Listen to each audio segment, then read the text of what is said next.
बातमीने आपण सुरुवात करूया। शिवसेना प्रमुख बाळासाहेब ठाकरेंच्या बॅनरवरील फोटोवरनं पुन्हा एकदा दोन्ही ठाकरे आमने सामने आलेले आहेत। मनसेने गुढीपाडव्याच्या मेळाव्यासाठी जोरदार तयारी सुरू केली आहे। या पार्श्वभूमीवर दादर परिसरात मोठ्या प्रमाणात बॅनरबाजी करण्यात आलेली आहे आणि त्या बॅनरवर शिवसेना प्रमुखांचा फोटो झळकल्यामुळे अनेकांच्या भुवया उंचावल्या। खरं तर मनसेच्या स्थापनेनंतर बाळासाहेब ठाकरे यांनी राज ठाकरे यांना आपला फोटो वापरू नये असं सांगितलं होतं आणि त्यानंतर मनसेनं आपल्या बॅनरवरून शिवसेना प्रमुखांचा फोटो हटवला होता। पण आता पुन्हा एकदा शिवसेना प्रमुख बाळासाहेब ठाकरेंचा फोटो मनसेच्या बॅनरवर झळकल्यामुळे दोन्ही ठाकरे आमने सामने आलेत।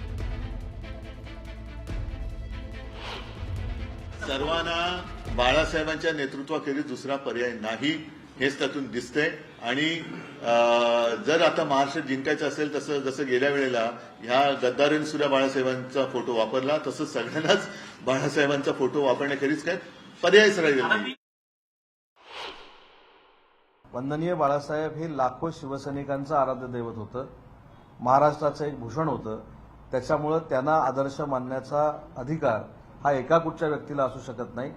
आम्ही तर माननीय शिंदे साहेबांच्या नेतृत्वाखाली बाळासाहेबांचा विचार हा पुढे घेऊन जातोय, आनंद दिघे साहेबांचा विचार पुढे घेऊन जातोय।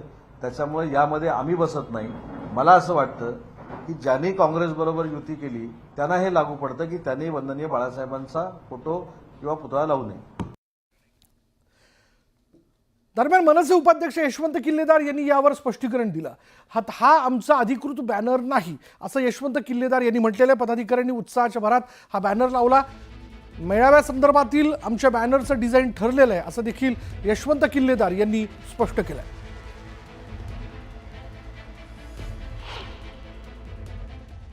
मुळात आमच्या पक्षाने एक डिझाईन फायनल केलेली आहे, सर्व पदाधिकाऱ्यांना दिलेली आहे। तीच आमची अधिकृत इमेज आहे किंवा अधिकृत डिझाईन आहे। त्या व्यतिरिक्त कोणी हे जर पदाधिकाऱ्यांनी लावलं असेल ते उत्साहाच्या भरात लावलं असेल तर संबंधित पदाधिकाऱ्याला आम्ही सांगितलं की ते काढून टाका। त्याच्यामध्ये कोणतेही पक्षाची भूमिका नाही आहे किंवा पक्षाने सांगितलेलं नाही आहे, त्यामुळे तो बॅनर निघेला संदर्भात।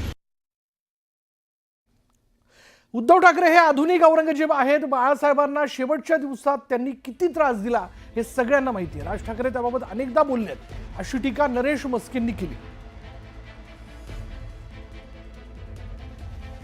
आधुनिक जगातले औरंगजेब आहेत। ज्या पद्धतीने औरंगजेबाने आपल्या वडिलांना आणि आपल्या भावांना त्रास दिला त्याच पद्धतीने उद्धव ठाकरे यांनी शेवटच्या दिवसात बाळासाहेबांना त्रास दिला हे नेहमी राज ठाकरे यांनी व्यक्त केलेलं आहे।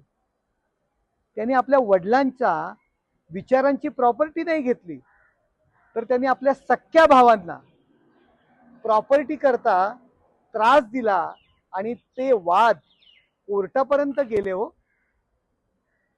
शेवटच्या दिवसांमध्ये त्यांनी बाळासाहेबांच्या विचारांचे जे दुश्मन आहेत त्यांच्याशी हातमिळवणी केली। हो, संभाजी